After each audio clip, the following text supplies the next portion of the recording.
probably biggest medical device company in the world, at least top 1, 2, or 3.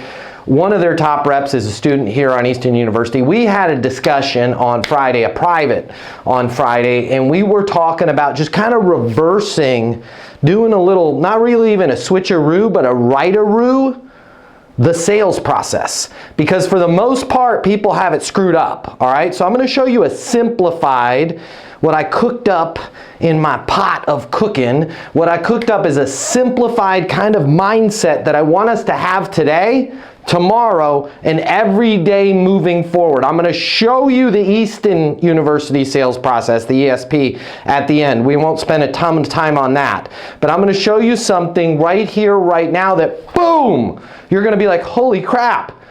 How everybody sells, including myself, how I did sell before I found my boy Matt Easton, is completely wrong. So let me show you really quick here the typical, nobody wants to be typical, the typical sales process, okay? I'm going to use the words fire extinguishers here. I know we're not selling fire extinguishers. I'm not trying to show you how to sell fire extinguishers.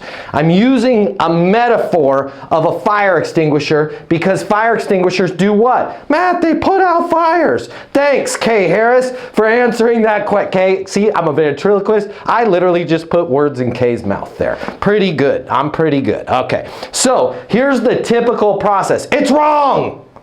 And we all do it. Typical process. I get hired. Yo, I got a territory. I got a quota. I got the world's best fire extinguishers. Let's go. Right? Or software, or financial services, or real estate, or insurance. I don't care. The fire extinguisher is a gosh darn metaphor. All right? So the typical process that is completely freaking wrong is, hey, if I could have 5 minutes of your time, I'd like to tell you about our fire extinguishers.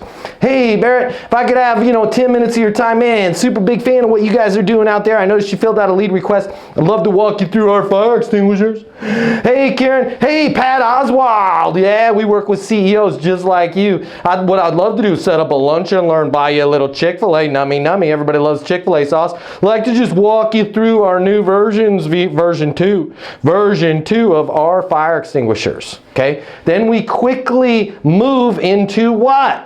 What the hell our product does, man. What did they say back in the old sales? But they didn't. When I went to college, they didn't have sales coaching. I don't think they have it today. But this crap, features, advantage, benefits, features, advantages, benefits, features, advantages, benefits, right? It's garbage. Pat, our fire extinguishers put out 99% of all fires. You guys hear this on the commercials that you ignore. That's marketing. That's not sales. Okay? Huge difference. So when we start with, hey, I'd like to tell you about our fire extinguishers, they put out 99% of fires. Then we move quickly because marketing's armed us with the damn case studies, which I want to just burn most of the time, put them in a dumpster, throw some gasoline on it, throw some damn gas on the fire. Our fire extinguishers will save you money. Let me prove it with some case studies. Right? Do you want to buy a fire extinguisher? And then Pat goes, no, I'm all set. Right? I'm all set. I'm all good. Thank you for the Chick-fil-A though. That was pretty good. I'm surprised you got it on a Sunday. It was old. I bought it on Saturday. I could tell. Sandwich was a little bit funky. See you next year, Matt. Right? The typical sales process is we don't even get somebody's attention. We just say we'd like to pick their brain or we'd like to show them something. Our fire extinguishers put out 99% of all fires. We just go right to what we do. Okay? They haven't even taken a breath. We haven't even let them talk about them. We talk about how we're going to help them, how we're going to save them money, how we're going to save them time, how we're going to help them lose weight, how we're going to help them live longer, how we're going to help them find a house, how we're going to help them sell the house. And then we ask them if they want to do some business. And then we're shocked when they don't want to do it, okay? Let me show you how the right way to do it, okay? This is how it should have been from the beginning. Shh. You guys hear that? Man, there's something going on, right? That's how we're going to get their attention. Hey, Pat, there is something that every CEO out there in Silicon Valley is having to deal with right now. Nobody's talking about it. I wanted to make sure you're aware of it. Could you give me a call on my mobile, 720-660-3202, right? Pat calls me back. Hey, what's going on? man, every CEO, they've got fires going on, right? And I'm using the word fires metaphorically, right? Every CEO is having to deal with password management. Everybody that's trying to sell their house right now is dealing with this overload of inventory.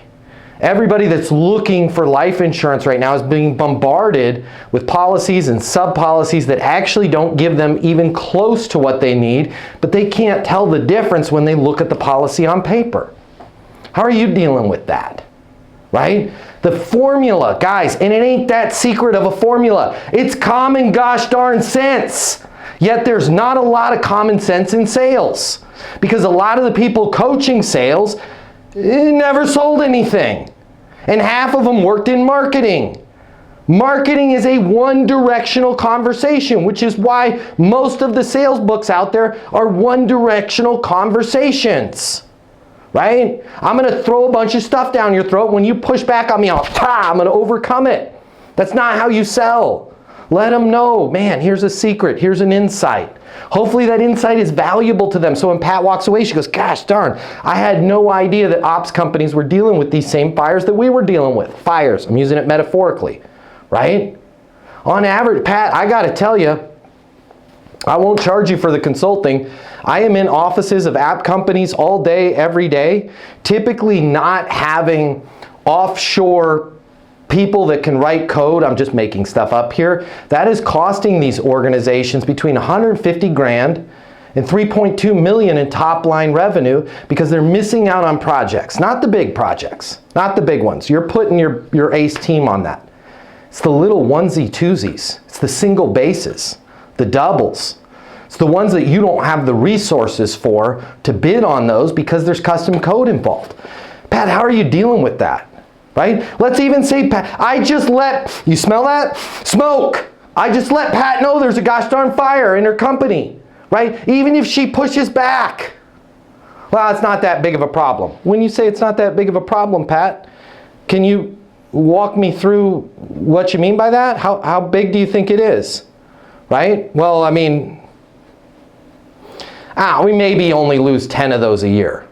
What's the average revenue on those deals? Less than 100. How much less? I don't know, call it 90K to 100, 93,000, right? We only lose about 10 of those. I just found 10 of those a month. What did I find? 1.2 mil, right? My solution doesn't cost that. You know what, Pat? I totally get it. That's not that big of a problem for you. It's 1.2 million a year. That's 3.6 over 3 years, 100,000 a month. But I totally understand why you don't have the resources to deploy to fix it. Based on everything you're telling me, you're a perfect candidate for our offshoring program. What that's going to allow you to do is bid on those jobs without even having to use any resources internally. Does it make sense for me to put over a bid? We can put everything in place, zero cost to you. You only pay as you use the resources, and you're only going to use the resources when you close the deal. Does it make sense for us to put an agreement over so that you can recapture that 1.2 million a year? Right? Simple. Guys, you have to invert the process. You can't knock on somebody's door selling them a fire extinguisher and then telling them about fires. You have to knock on their door and go, you smell that? Yeah, I kind of do. Yeah, that's smoke. So what we're seeing is a lot of houses have been smoldering now for months. And the unfortunate news is a lot of times the homeowner doesn't discover it until the damage is already to catastrophic levels. How are you dealing with that? Well, what do you mean, how am I dealing with that? I have smoke detectors. Yeah, but those smoke detectors aren't detecting this kind of smoke. How are you detecting XYZ? Well, I'm not, right? What is that costing you? How much could you gain? How much time could you save? Stop leading with your god darn fire extinguisher and start leading with an insight, and then monetize the problem. Before you sit, guys, sit on your solution. Don't talk about it until you've figured out what it's going to save that person, what that's going to help them make that person, how it's going to make their life easier, and you can articulate it back. Asterisks, okay? You figuring out what it's going to cost them, what it's going to save them, how much time, energy, and effort, and how better their life is going to be is not what you figured out in your head. You already know your product's badass. and it serves everybody. And everybody's a moron if they don't buy it. That's why you jump right into the features, advantages, and benefits and try and sell them some stuff. It has to come out of this area of your prospect's face. They have to say it. So when Pat Oswald says, well, it's not that big of a deal for our organization, we don't lose too many of those. You have to be the consummate professional and go, totally get it. That's good news to hear. When you say you don't lose that many, how many are we talking? Deal a month, right? Deal a month. They're just the throwaways. Got it. How big are those throwaways? 90 G's, right? But we work with companies, our contracts are in the millions, right? That's not a big deal for us. Totally understand. Because of the fact that you had said you're throwing away $90,000 a month, does it make sense for me to put over a proposal? We won't use any of your resources. You won't even know. You're going to be able to recapture that, what is that, $1,080,000 a year. I know that's not a huge amount of money, but it tends to be significant, especially when we add it up over 3 years, right? Yeah, I'll take a look. Versus, hey, we can offload your people. We're all good. We're all set. No thanks. When you lead with the fire extinguisher, nobody wants to talk to you, okay? Abbreviated version of this, the ESP, the Easton Sales Process, which hopefully you guys have all been through. So with that, hopefully I've recalibrated some minds.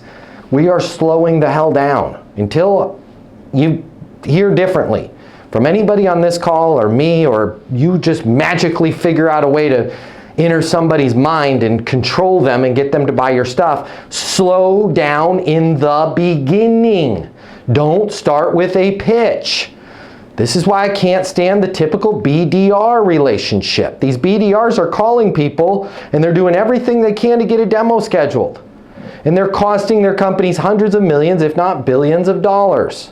That BDR should be A, paid more, and B, slow the hell down and deliver insights and be a consultant. They should be called BDCs, business development consultants, right? They should literally be the tip of the spear.